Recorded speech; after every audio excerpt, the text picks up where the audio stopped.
There'd be a lot of traders that would go out there and go, this has been going up for a long time. Sell. Yeah. Absolutely not.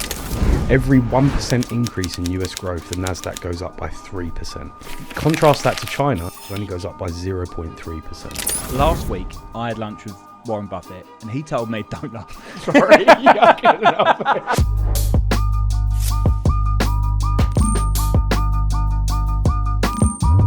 Hello and welcome to The Market Edge, the monthly show where we look at the big market insights affecting the markets and our trade ideas. We look at what's been hot and what's not. We take a look at the one chart this month that is going to absolutely blow your mind. And then we're going to have a look at the crucial events coming up over the next month so that you can be prepared with your trading. So why listen to us? Well, because we're British, we don't like to blow our own trumpet, so we'll let AI do that. James is a leading authority in the industry with over 22 years of expertise in the markets. He's a trusted voice across global financial platforms, including the BBC, Sky News, Bloomberg, and CNBC. David's been a big name in the retail trading industry for 10 years and worked in fintech while trading his own funds and running a research firm. If you like what we're about, then don't miss out. Make sure that you subscribe if you're watching on YouTube, and if you're listening via podcast, also make sure you hit that follow button. Let's look at the winners and losers for this month, but to start off with, let's look at the meme of the month.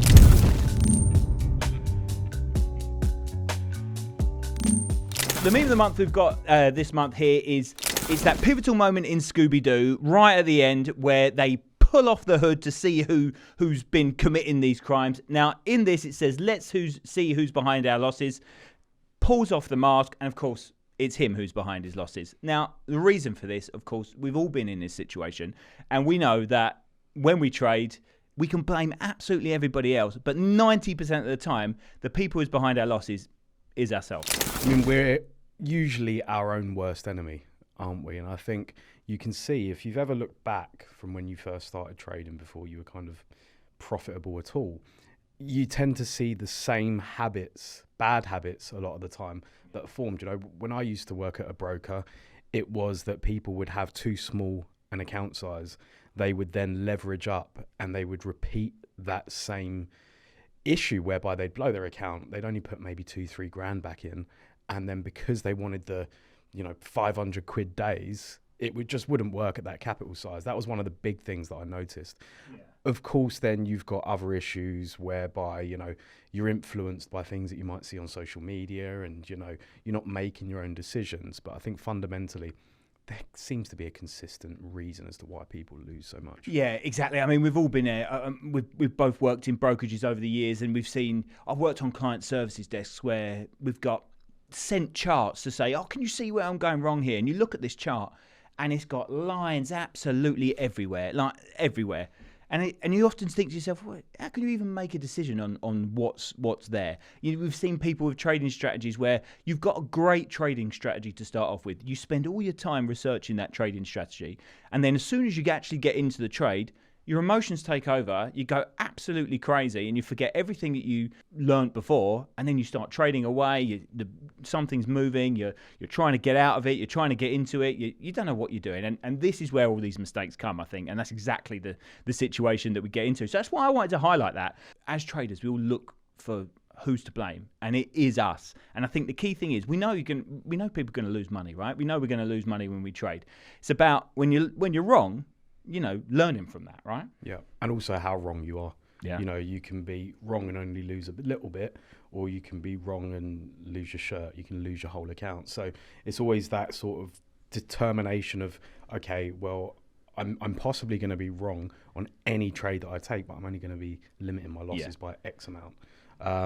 I think, one thing that people tend to go considerably wrong on as well is they think that the stop loss is what their risk should be defined as. Yeah. When really it should be your initial position size. Your stop loss is then just sort of a worst case scenario. Your actual risk should be dynamic and should be in accordance with, firstly, how your strategy works. If you have one, there's a lot of discretionary traders that are very profitable. Yeah. But also, how the market context is looking at that moment. If volatility is very, very high, you're probably going to want to run a bit of a wider stop, for example, with a smaller position size. Yeah. it tends to be what the Bank of Japan, for example, have caused a lot of hedge fund traders to do. Deleverage and run really, really wide risk. And so this is kind of where we need to be thinking of things, I think, in terms of risk. Making sure that we understand exactly what we're doing on the risk side and letting the market play out as best to our knowledge on the actual trade journey side of things.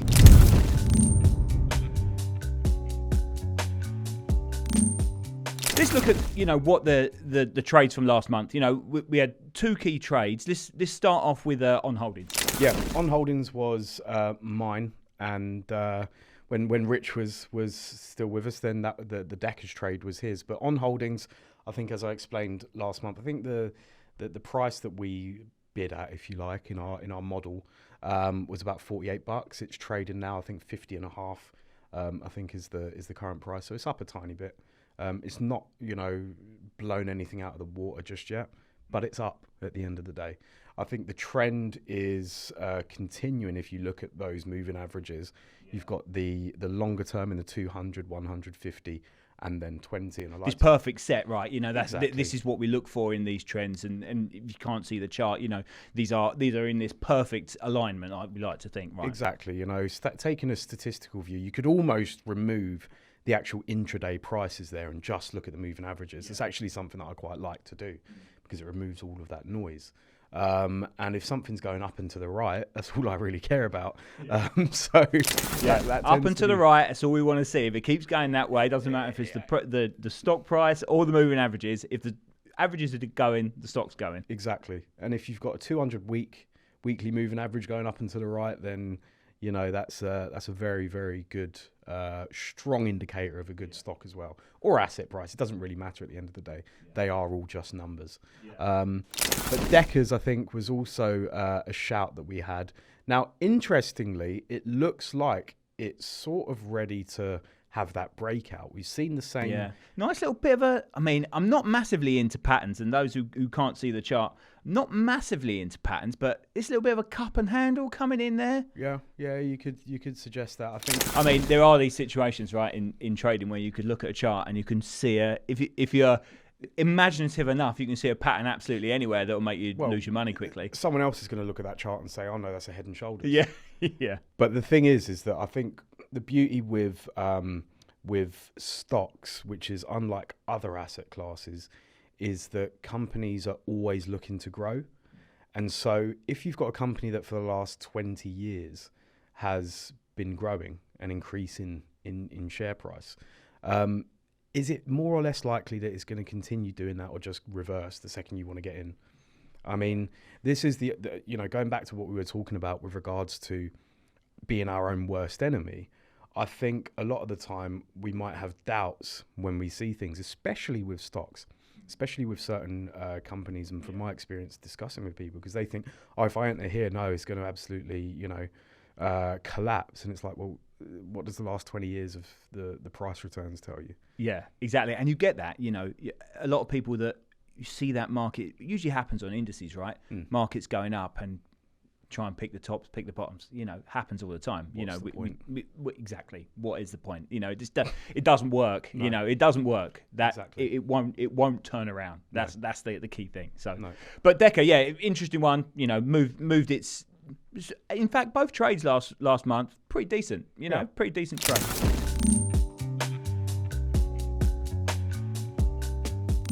So we've got the chart of the month. Now, I've picked this one.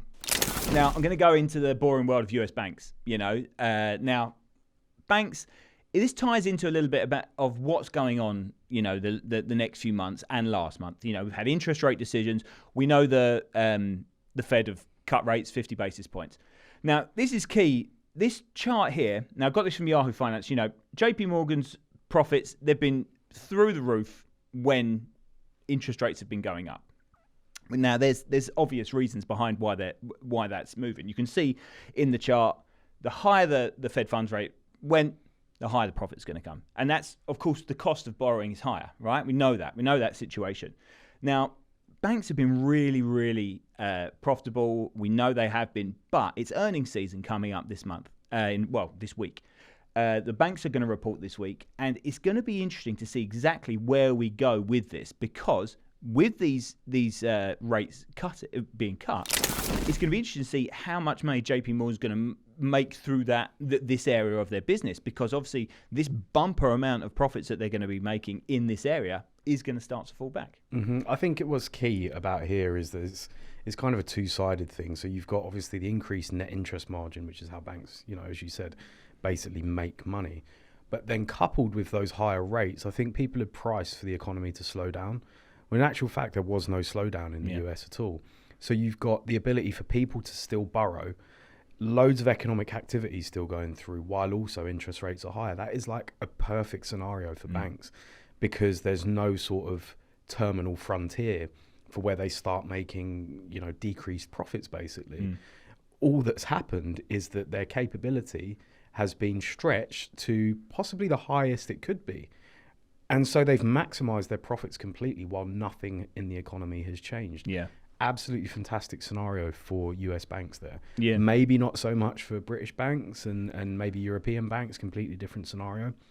But the US side of things, ridiculous. The country's just doing insanely well. And I don't think people can comprehend how well the US is doing, quite frankly. Yeah, and there's this you have this view of it, from there's an election coming up. There was this fears of recession that didn't come around, So, markets are all over the place. Also, obviously, remember, if you like what we're talking about here, hit that subscribe button, get more info, get more of this sort of content continuously.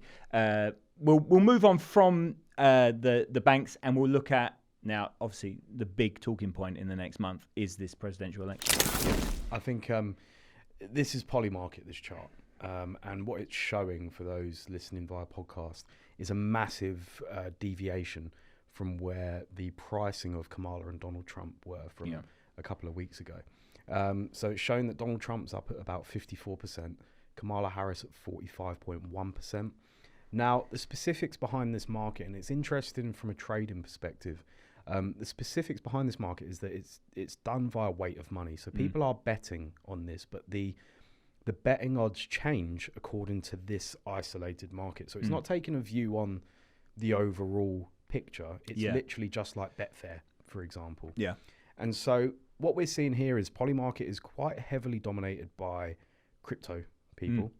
It's quite heavily pumped by a lot of the right on Twitter, X, which... whatever, there's always going to be biases in, certain platforms, media platforms. Yeah, if you go down that rabbit hole on Twitter, you're in for a long night. Yeah. It's very interesting. Yeah. But I think there's other factors going on here as well, whereby you've got event betting companies like Kalshi, which has also popped up. But also you've probably got the bookmakers themselves, the UK bookmakers now hedging on this market as well. Because it's basically, it is effectively a dynamic market. It's not fixed odds. So they're able to hedge out some of their risk as well. I think this is why we've seen this massive deviation. I don't actually think it's truly reflecting the Trump versus Kamala outcome. I think it's really just a market that is demonstrating some idiosyncrasies. If you are a trader, I would be looking at this as I would fade Trump and buy Kamala here. Yeah. Doesn't matter what your view on it is. And there's probably not enough to arb it in that way. Yeah. Plus, this race is tighter than this, right? Yes, exactly. That's the key point here. Fine. This is where we are, and in this market, this gives you these opportunities, right? And that's what we're about. As traders, right? That's what we're about. Opportunities, trading opportunities, arbing opportunities. But the race is closer than this is and so pointing out. You're basically looking to trade it back to the average, in my view. I think, one of the things that I've always been taught and one of the things that I've always developed is to ask a question, does that look right? Yeah. A couple of months ago, McDonald's was trading at the same price to earnings as it was during the pandemic or just when COVID kicked off, when everything was shut down. I was like, that doesn't seem right. Buy it. It was trading $250, trades now $302. Yeah. These questions are very, very simple. Does this look right? Is probably one of the best questions you can ask yourself as a trader. Now, obviously, we've got this key event coming up. Probably well, we said it's the biggest event in world politics since the last time Donald Trump ran for office, right? So, Well, since the last rate cut. yes, since the last rate cut, exactly. So, but obviously we've got this big US election. Now, we will be doing a US election special. Now, that's going to be coming out around the end of October, start of November. So, again, if you want to get more information, you want to hear about the election, want to hear us talking about this, the election, then hit that subscribe button, hit the bell, and you'll know exactly when that comes out. Let's look at trading events that are going on within this next month.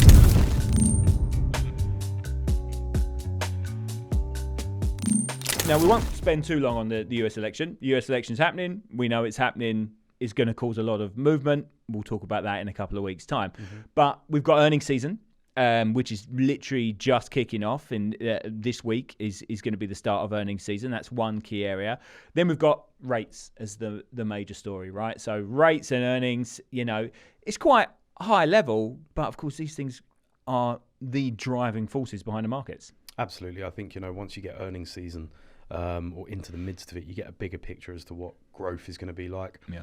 For right now, that is the key fact on the face of the US economy is what is the growth picture in 3, 6, 12 months looking like. And you can get a really nice high frequency view from that, from what corporate earnings looks like. Yeah. Now, really good stat is that for every 1% increase in US growth, the NASDAQ goes up by 3%. Yeah.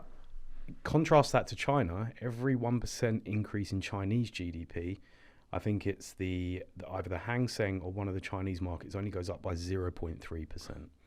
So this is why growth is so important to us as investors / traders, because predominantly we probably hold most of our holdings in the S&P 500, the NASDAQ, etc. And so if we're looking at this from a factor of, okay, where is the momentum? It's all coming from that corporate earnings growth. So we really, really need to be focused on earnings season going forward, because that growth picture is going to be what actually changes the Fed's mind, obviously including inflation and things like that. Yeah. But now inflation's back down. Growth is on the mind of the market. Yeah. And this is where obviously unemployment feeds into things. If unemployment's slipping, growth's likely to slip, et cetera, et cetera. So until we start to see corporate earnings really start to get mashed, basically. Yeah, which they're not, right? No, they're not. It's not exactly. happening. And everybody's been calling that, well, you wait until these earnings are going to get hit. These earnings are going to show you that the economy is not in the right position. Exactly. Not seen it. Like, this is why as well I like Chipotle as one of our first picks, Yeah. because the way that I see it is that if we look at the last NFP, good. Yeah. Nothing on the employment side that's getting hit. No. Wages up still. Growth good. But the key factor is that interest rates are now coming down. Chipotle has obviously a massive real estate portfolio. Yeah. They also rely on footfall going through their restaurants. Which is money in people's pockets, right? Exactly. And so if we're seeing rates come down, and you can kind of see the relationship anyway with Chipotle versus interest rates. We've seen a bit of interest rate volatility kick in over the summer, and it didn't like it. So it shows you that it's a very, very interest rate sensitive stock. Now, if interest rates are coming down, just beneficial for something like Chipotle. Coming off the 200 daily moving average, all of the moving averages are coiled up. We said it's a nice little bounce off of those moving averages as well. Exactly. It's a really, really good little move there. And for me, whenever you see moving averages coil up, Yeah.